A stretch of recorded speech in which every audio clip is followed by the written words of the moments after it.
Thank you, Wallace. Thank you for having me here. My name is Deborah Kraft. I'm an alcoholic. Hey, Deborah. My sobriety date was January 15th, 2004. Forever grateful for that day came. Forever grateful to be asked to do things in this program. I do want to apologize for us being a little late getting here. I wasn't quite as stylish as Tom walking in right with the traditions to start, but I know that's my husband always jokes that Tom wouldn't come in until right when the traditions were read. Honestly, it wasn't on purpose. I had a hard day at work, had a lot going on, hit some bad traffic. All my girls that were riding with me bailed out on me. My sponsor said she could go, and she was coming from Durham, and I was coming from Rocky Mount, and we met at her house, and I scooped her up, and it might have cost me a couple of minutes, but it was well worth it because y'all didn't want me prior to that hour ride with my sponsor to come here and talk. It was. I apologize for the lateness, but it was. I mean, I needed it. It was had a lot going on, but the fact that I've had a lot going on means I've got stuff today, and it's good stuff. It's just stuff that you have to deal with, and that I've learned to deal with. But anyway, Wallace introduced that I was from the same group that Paige is from, and actually, that is where I got majority of my sobriety and grew up in the program in the Came to Believe group. And after Chuck and I got married, a year or so after that, there was not a group in Nashville, North Carolina. There used to be one. Miss Shorty and her husband used to have one there for many years, and it was no more. And Nashville is just like the next little town over, and it's actually closer to where we lived. So my husband, Chuck, wanted to branch off and make a new group. So actually my home group is the Vision for You in Nashville, North Carolina at this time. But for many, many years, and I still will always consider Came to Believe as a home group because it's where I got everything that I got early in. Our group meets on Tuesday nights at 7 o'clock at the Nashville United Methodist Church on Main Street in Nashville. We meet in the bus garage behind the church. We're not actually in the church. We started off in the church, but I think we were noisy. I don't know. And then they said they were going to remodel the basement. We went from upstairs to downstairs to the basement. And when they remodeled the basement, they said we could use that bus garage building for that interim. And they were having another fellowship was meeting there on Wednesday nights. And then I think the Cub Scouts go there one night. Anyway, we picked up that Tuesday there, and for the most part, we like it better. We're comfortable there, and we're, sort of off to ourselves, but we're still, part of the church. Love to have anybody stop by on a Tuesday night if you're coming through Nash County and you want to meet. And we are a big book study group. We study the Big Blue Book of Alcoholics Anonymous on the first 3 Tuesdays, and then we do a tradition, and then we have a speaker meeting at the end of the month. When I was almost brand new and I got into my former home group, it was a big book study group, and it's just been what I've been used to. And I know there's other groups that don't do it that way, and I'm sure they're good groups too, but I'm forever grateful for the knowledge that I've gotten out of the big book, because on my own, had we not studied it at the meeting as much as we do, I don't know if I would have spent as much time looking at it. I'm just really grateful. All the answers that I need are in that book, and with the guidance of a sponsor and keeping in touch with people like you, I can find the answers to my problems. And so enough about the big book. I guess you guys have seen it too.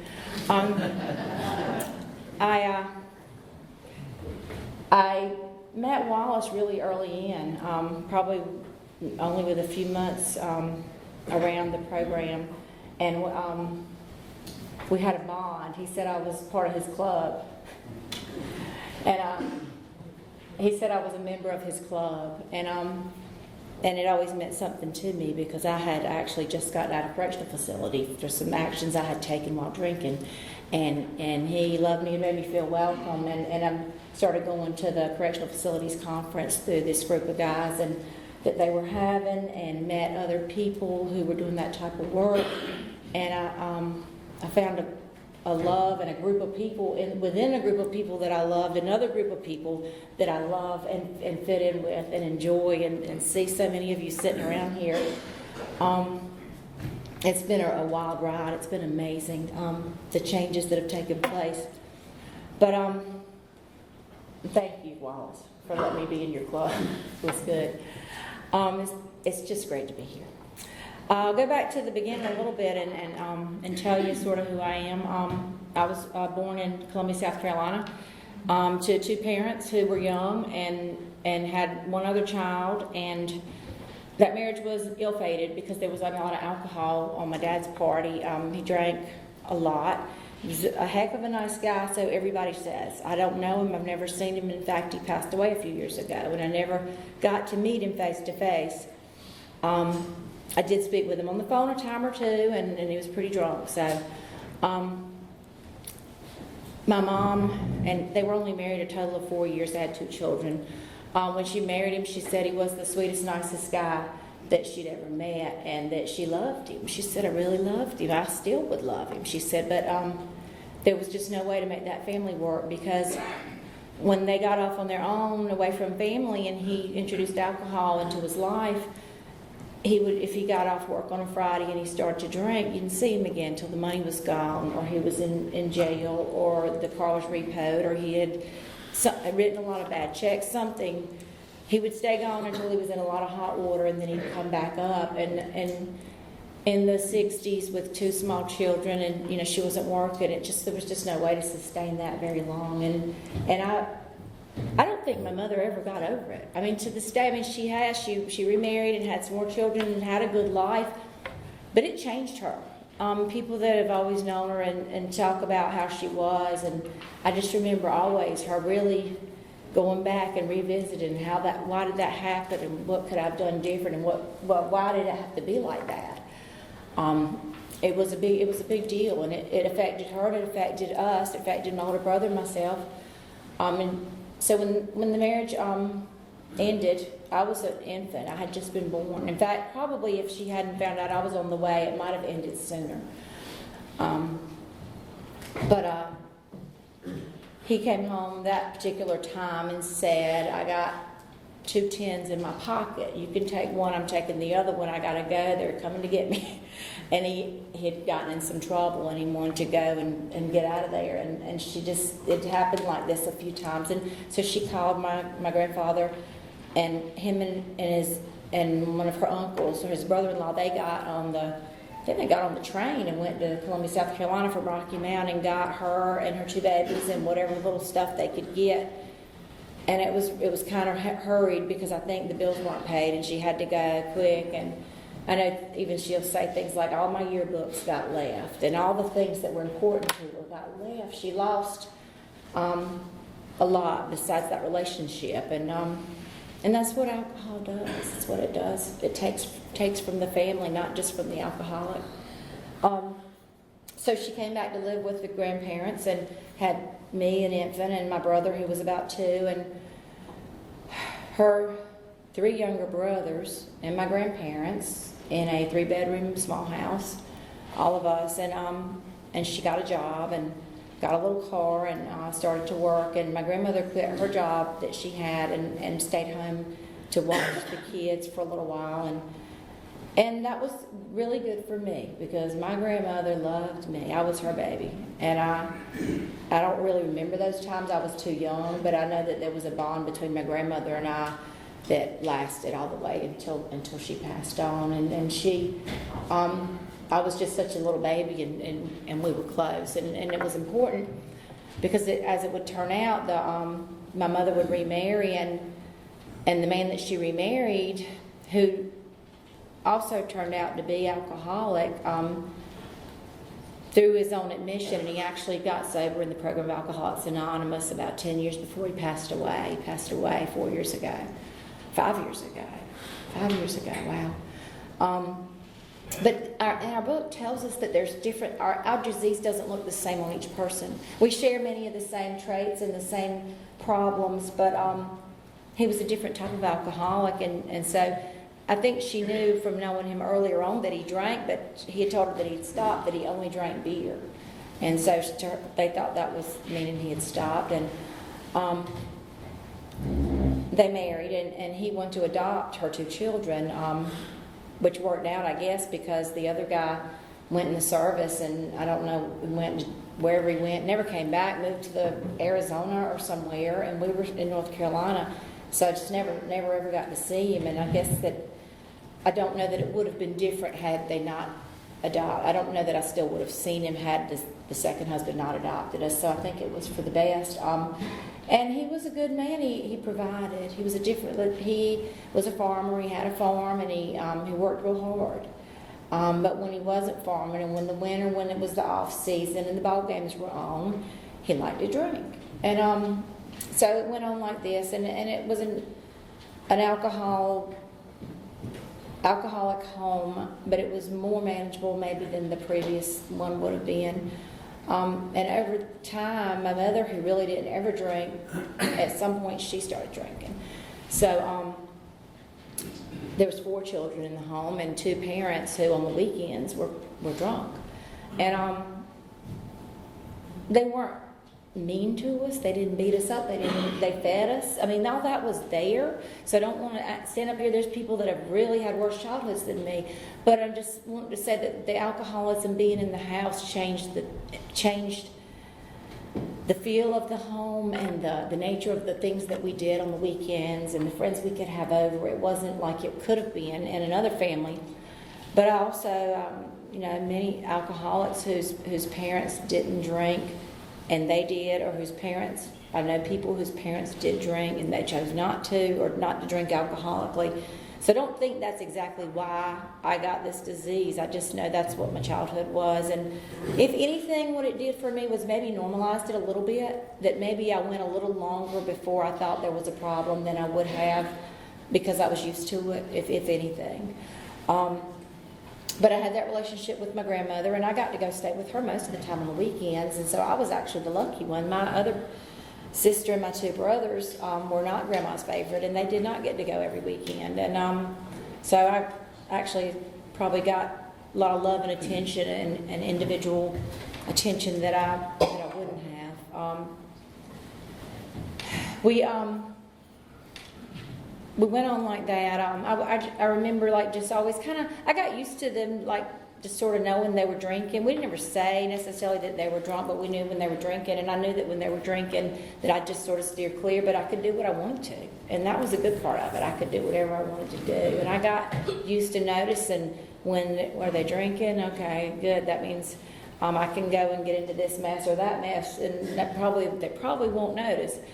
And as a child growing up, we lived in a rural area. We lived in the country, and I didn't have a whole lot of friends. We didn't have neighbors, like a neighborhood.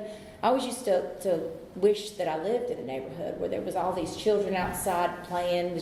Some of my cousins lived in neighborhoods, but they were in the city of Rocky Mount, and I remember thinking that it was kind of neat. But I read books. I read lots and lots of books, and that would turn out to be a good thing. I love to read to this day if I have time. And I watch TV, read books and watch TV, and we did some fun stuff. We would go to the beach and go to the mountains and all that, but we didn't have a whole lot of good family interaction. It just wasn't real like the Brady Bunch or anything over there, but it was okay. And I started school, and I know that I was real quiet and real shy, and I was the kid that did not want to be asked to do anything in front of the class, like stand up here and talk. I would turn so red from head to toe, I couldn't do it, I would freeze up. But when we would start to read in the classroom, and she would call them different ones, what I realized was that those people couldn't read. I've been reading so many books at home with not having any friends to play with, that I was like, why don't they read better? So I would always get to read, but if I was sitting down in my chair, I liked to do that, because then I was like, this is something I can do. I can read better than other people. And when I was in 2nd or 3rd grade, I was proud of that. And eventually I would attempt to get up and do things, and later what that led to, actually in high school, I got involved in theater. I started doing the theater. I didn't do sports, wasn't good at sports, but I did the plays, and I made a few friends like that. But I found my little things to do. But I did spend a lot of time alone, and had my one little best friend from kindergarten, and we'd gotten invited to a party with some older kids. I think we're in the 6th grade. And I remember, though, that it stands out in my mind because I wanted to get chewing gum, because we would need to chew the chewing gum in case we drank beer at that pool party with those older kids. But I was in the 6th grade, and nobody had ever offered me beer, and I don't know where I came inherently thinking that I would need gum because there was going to be beer and I was going to drink it, and I didn't want... it was just, I had that keen alcoholic mind, and that intuitively knew things, I guess. I had it already. And I look back and I wonder why I didn't just shy away from alcohol, because I noticed that there were families that didn't drink a whole lot, that sort of were doing some cool stuff. But I didn't question it. And of course, we didn't even drink any beer that night, but I had my gum just in case. But I remember thinking that way, and I did later get some chances to go. And it's funny because my mom always used to say that the first time they ever let me go out at night, I came home drunk. And it makes me laugh because she always would say that, but it was like I had been going out for years, by a year or two, and I had been coming home drunk, but they hadn't caught. The first time they caught me, it was New Year's Eve when I was about 16, I think, maybe 15. But I remember I just thought it was funny that she thought that was the first time I went out and the first time I got drunk, and it had been doing it. So I don't know. She still say that sometimes. I'm like, where are you getting this from? But she just didn't know. She probably went to bed early, and I banked on the fact that maybe she drank something and wouldn't get up. I know a time or two my car was parked in a really strange place, and they asked, why did you park your car all the way over, like in a weird place where nobody in our family would park? And I didn't remember, and I look back, and I was 16 or 17, and I was doing that, which means I drove home on a rural, dark country road to get there to park that car like that. And I don't, I remember knowing I did not remember doing it, but obviously knew I had done it. And I've got 2 children myself now, and they are, one's about to be 18 and one's 17, and I can't imagine. I just can't imagine. I thank this program and thank my higher power that they so far have not walked down that road that I walked down. I just don't even, it's like night and day, the experiences, the things I was doing at their age and the things that they're doing. But I tried to date some boys and do some things, but I was kind of just a weird kid. When I wasn't drinking, I was real serious and bookish, and when I was drinking, I was out there, really crazy. And so there was no one guy that would like both of those girls. So it was hard. You might meet one guy when you were sober and he liked you, but by the time you drank, he didn't like you. And then, if I met him when I was drinking, and that's what he was thinking that I was not that person when I wasn't drinking. So, that was Jekyll and Hyde, and it held me back from getting in any good serious relationships, romantic relationships. I had a lot that turned out to be big messes, a lot of those, but none that were healthy and good, and I didn't understand it. Only through working the steps and learning about the disease and what it did to me, been able to look back and say, yeah, okay, it makes sense. But so I got DUIs in high school. Got locked up in high school for the first time.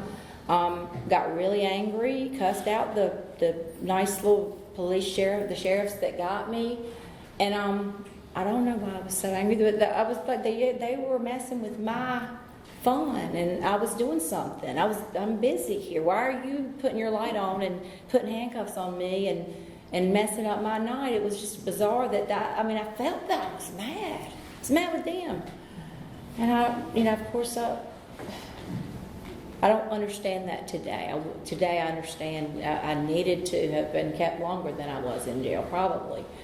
And it caused me to feel a little bad and wonder, why did I get the ticket and nobody else is? But then I realized that I was just having bad luck and they were picking on me. So, and once I realized that I had bad luck and people picked on me, I was okay for a long time. I didn't like it, but I accepted that. That's what it is. Other people will go and do stuff and they don't get in as much trouble as I do.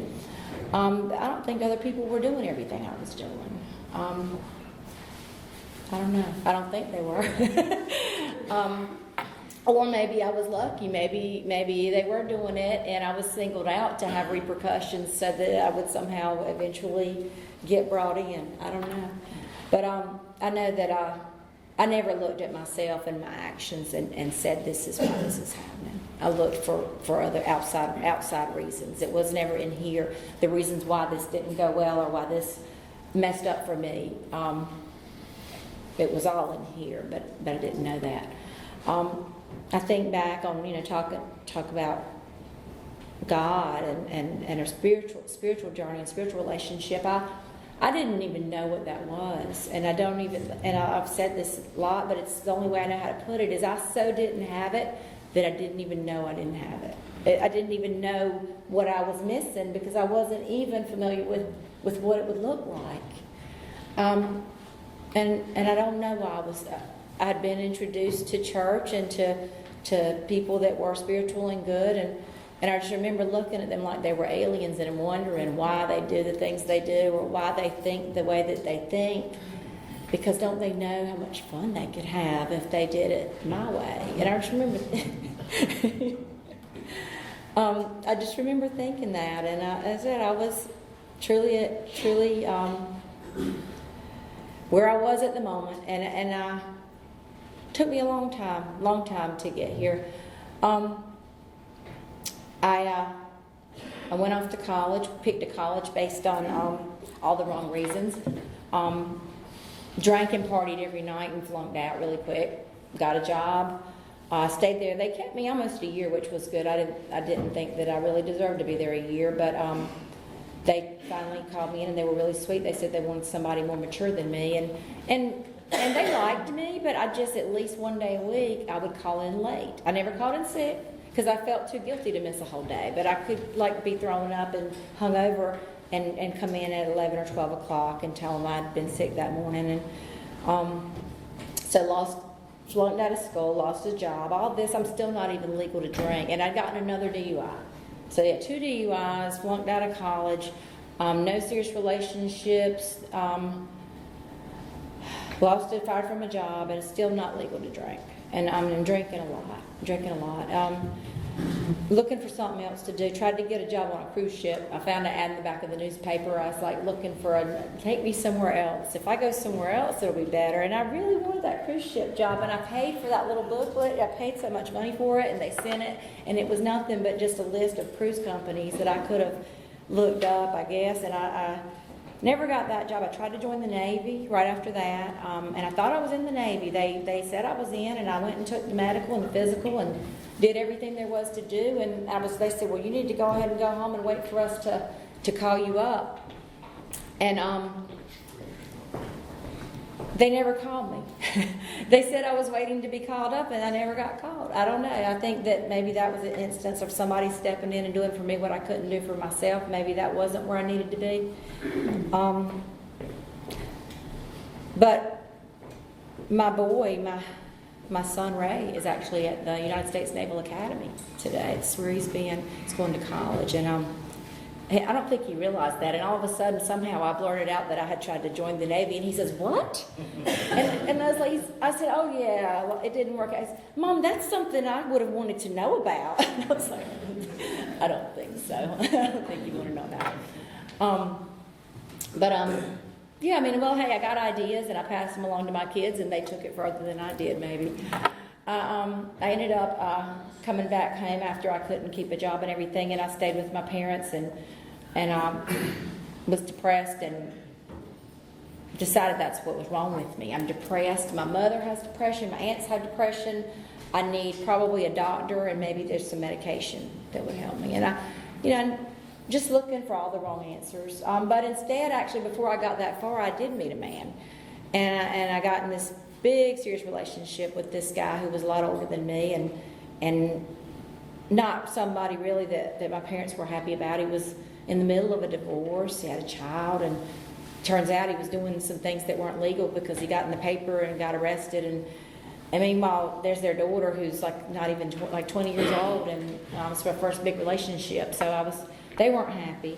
But I was in full rebellion then, and as soon as I did turn 21, I left home and followed him to New Jersey because the judge had made him leave the state for some reason.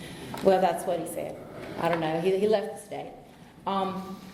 But I went there, and I was really happy for a while. I was in a new place, and I didn't know people, and I got a new job, and things were going well, and I wasn't drinking because he had enough. The guy had enough problems that I was trying to watch him. I had to watch what he was doing. It meant that I couldn't be drinking because I had to keep an eye on him and make sure that he wasn't doing what I didn't want him to do. And I found out that I could substitute maybe a relationship for that bottle for a certain period of time and obsess with that and make myself somehow, and it's still not dealing with my life and my problems, but I did it for a long time, and I was good at it. I would hunt people down and tell them what they needed to be doing, and I did that for a while, and anyway, it wasn't working, and I met some nice friends there, and we would go out and have drinks, and I moved out and got with some roommates, and what happened though was we went out to have drinks, and it was just so much fun.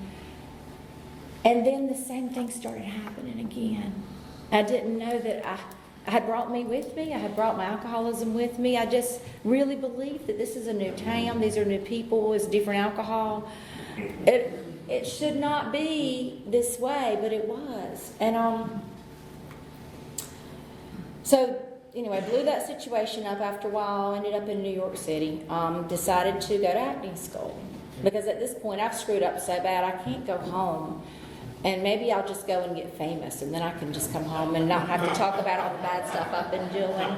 I mean, I don't know. It was like I had to be a big thing. I had to be a big thing. I couldn't just have a job or have something normal. Because it was either I was going to be, in jail, in trouble, in the gutter, or I wanted to be rich and famous and tell people what they could do, because there was no in between for me. And I thought that you got zapped with those things too. I think that my concept of it was it's either this or this, but I have no control over it at all. My actions have no bearing on it.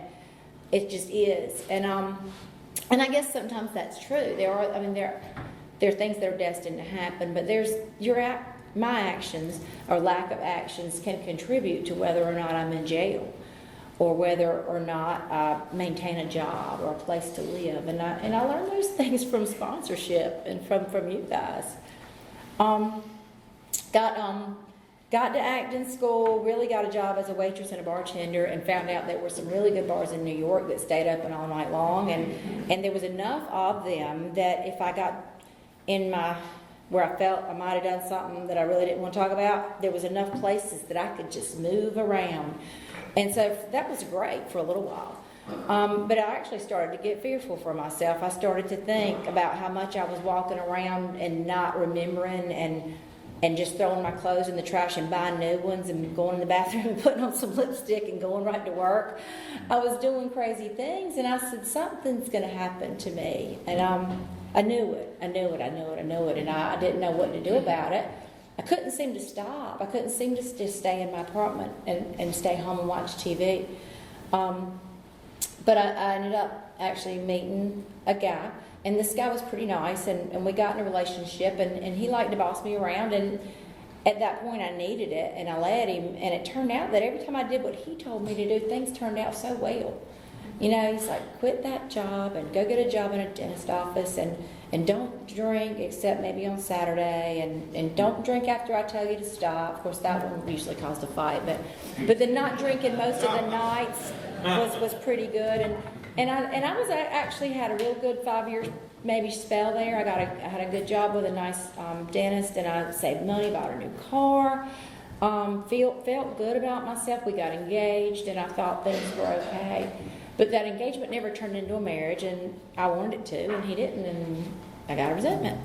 And I was mad. And when I'm mad, all bets are off. It doesn't matter what I promised you or what we have. If I'm mad with you, I'm going to go with the alcoholism. Once I do that, whatever happens, who knows what's going to happen. the relationship wasn't able to withstand that. And at the time, he also was going through some things with prescription medicine for a back injury and alcohol, and it sort of was time for it to end. It died a quick and I guess natural death. I did find out actually that he died like about a day before my second child was born of this disease. And actually the other guy that I moved to New Jersey with died of this disease. So, I mean, those things didn't turn into marriages, but I would be a widow had they. And so, you know, I kept going. I somehow was protected. I don't know why. But when we broke up, I went back to bartending in the city and hanging out in some really bad places. And those years when I wasn't drinking much, my disease didn't back down.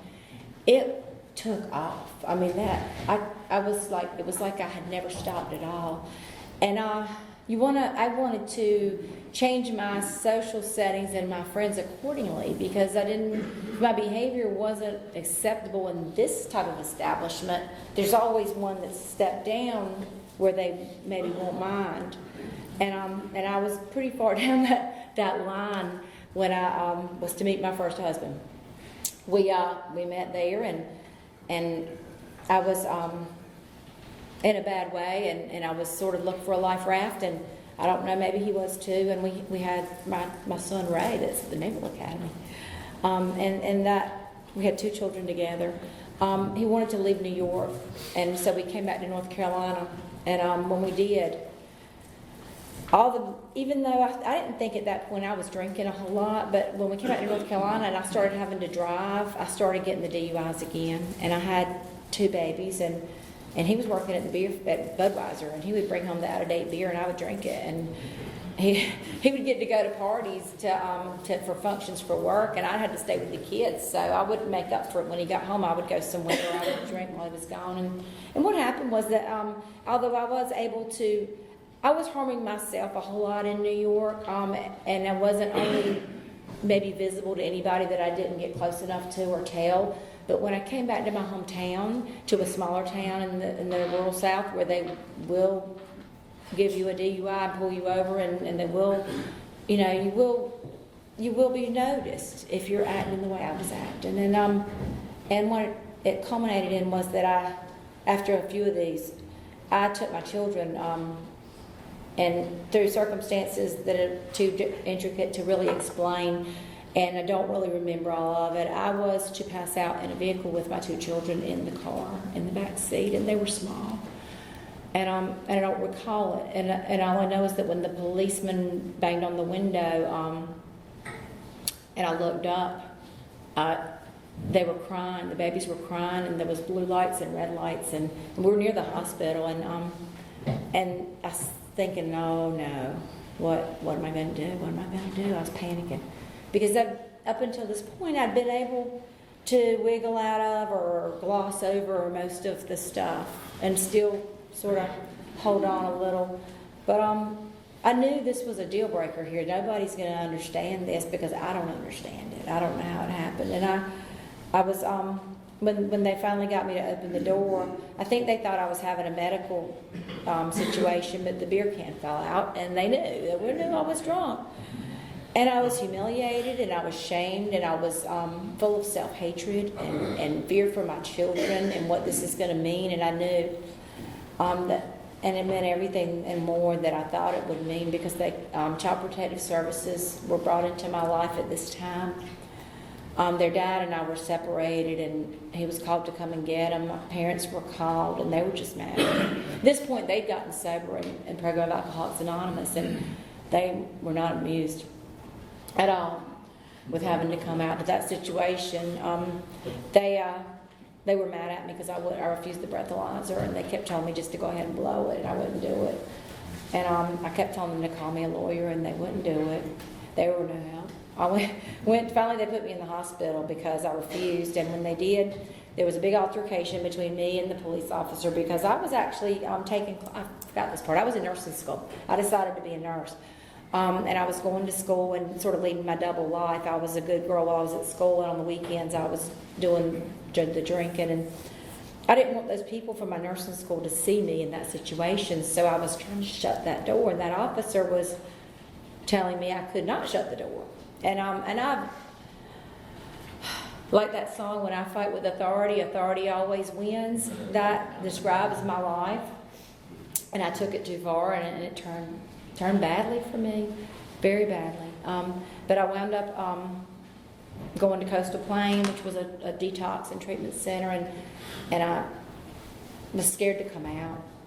And I was scared, and yet on the other hand, the main question I kept asking that social worker was, am I going to lose my license? And I don't know why that was such a big thing, but I guess I knew that I couldn't go anywhere. I don't know. But I didn't actually get that DUI because one of my kids had pulled the key out, and I wouldn't admit to driving the car. But what they did instead was charge me with every other thing you can imagine that would involve a mother with 2 kids and fighting with officers and emergency personnel. I had a string of charges. And it carried some serious weight behind it, and I couldn't do the probation. I tried, and I couldn't. Got another DUI while I was supposed to be in the house, like, and not out of the house. And I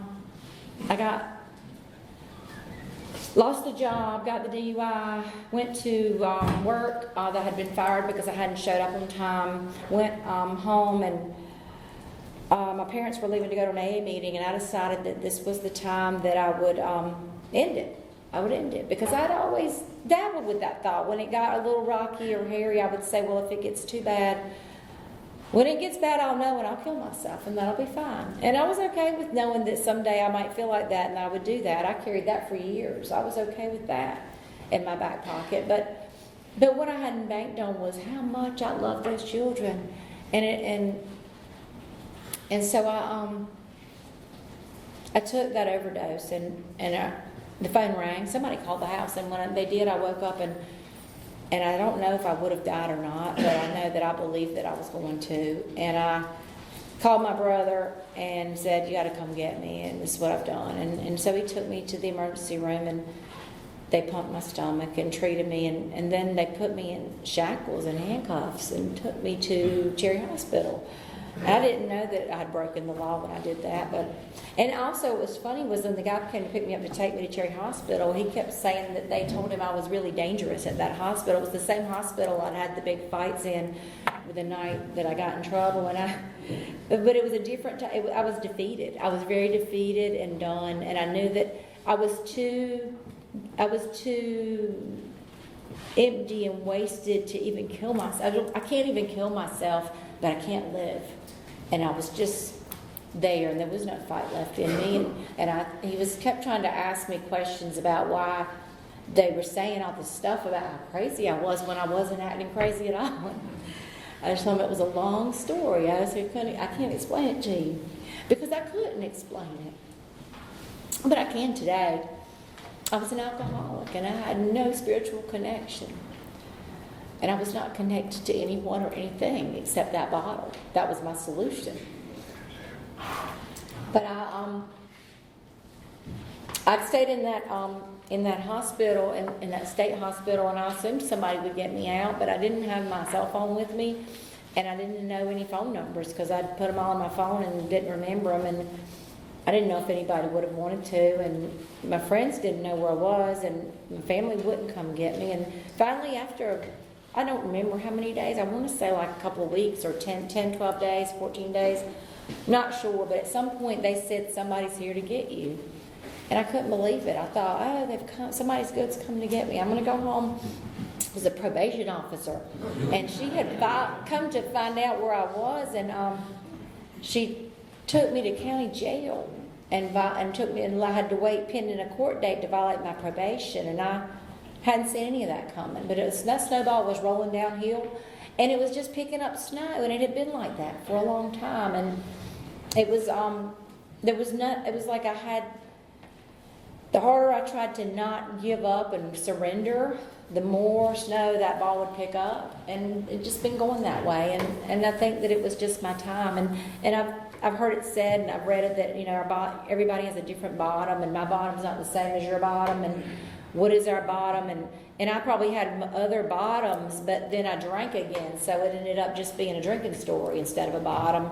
But this one was so all impacting and powerful, and it affected so many people, and I knew that I could not go back to my old life, because at that point I'd never known people who'd been in jail and prison, and I ended up going to prison for 5.5 months, and I was devastated. I thought it was over. It was like, I'll never be able to face my family or my children. I don't know.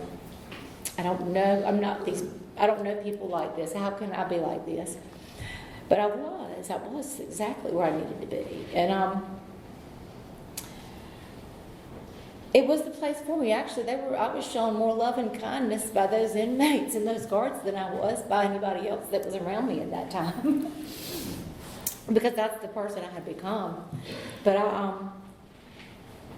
they were having AA meetings out there, and as luck would have it, the meetings were being brought in.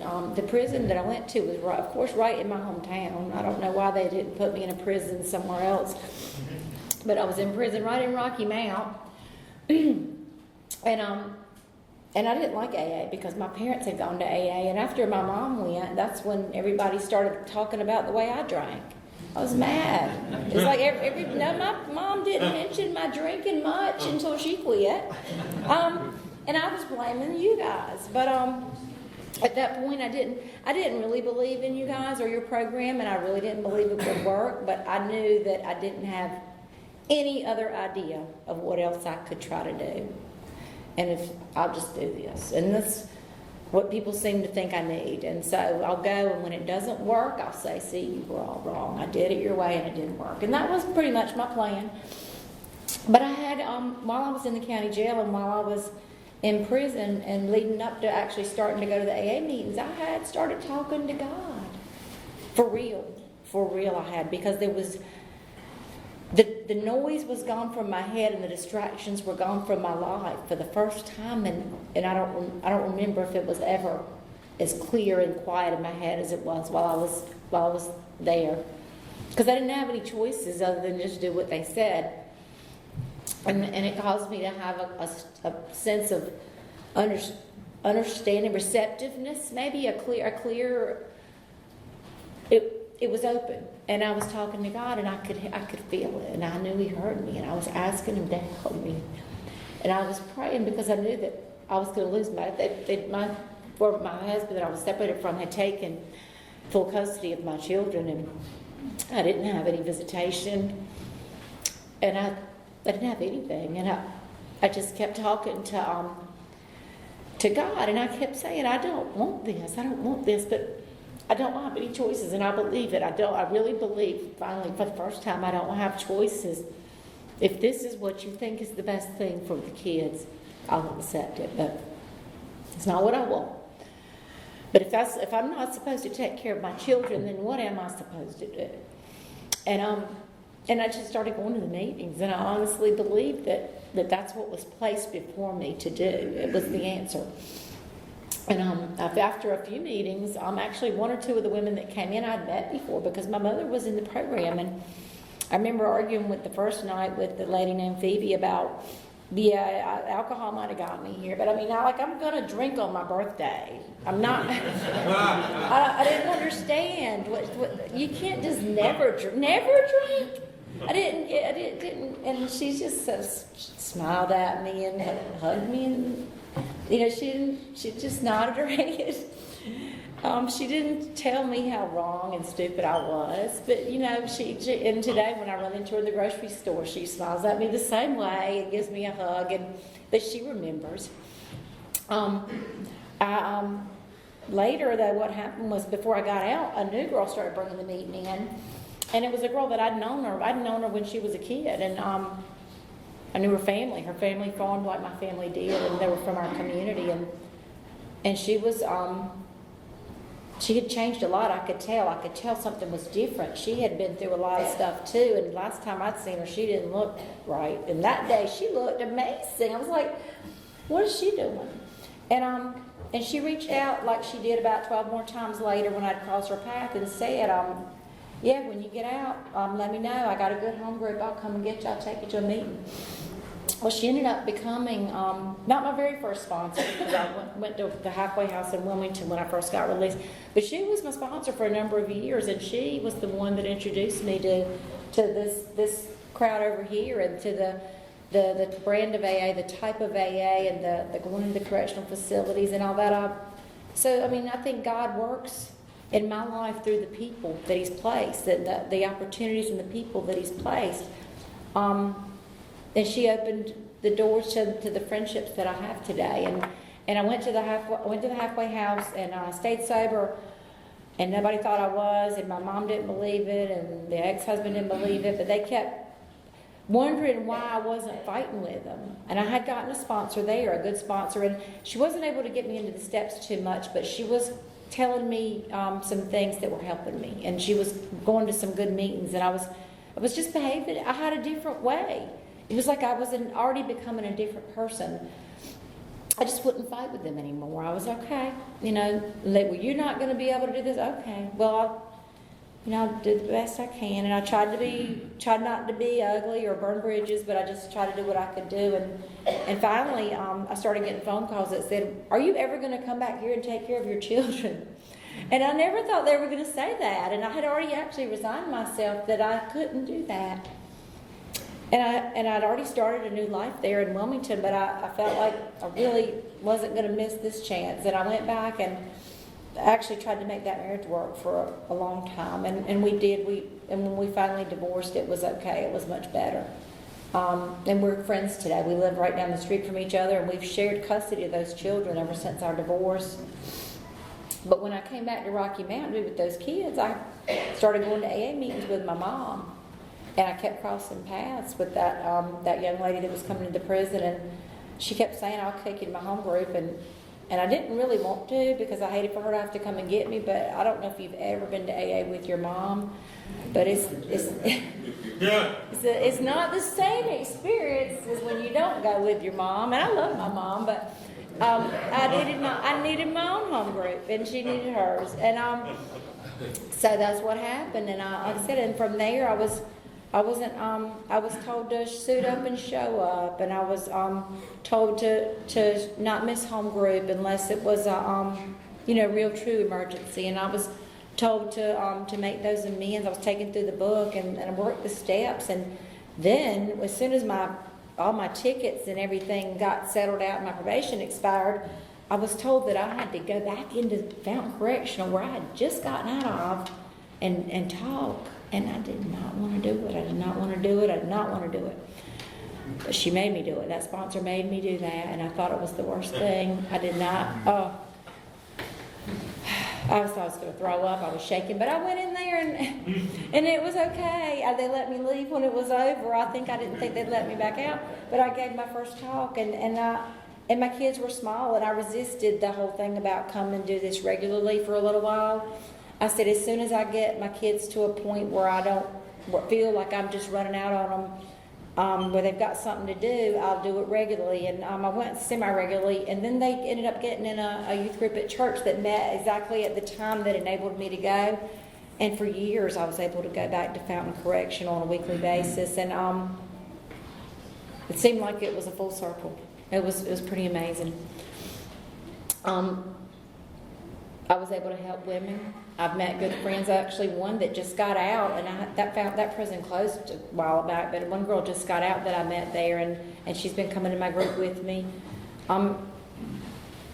It's been wonderful. It's been a good thing, and I've got a wonderful husband that I met through the program. Children are doing well. Got a wonderful sponsor that was willing to come up here and calm my crazy head down long enough for me to get up here and talk for y'all. And wonderful friends that invited me to come and speak. I want to thank you so much.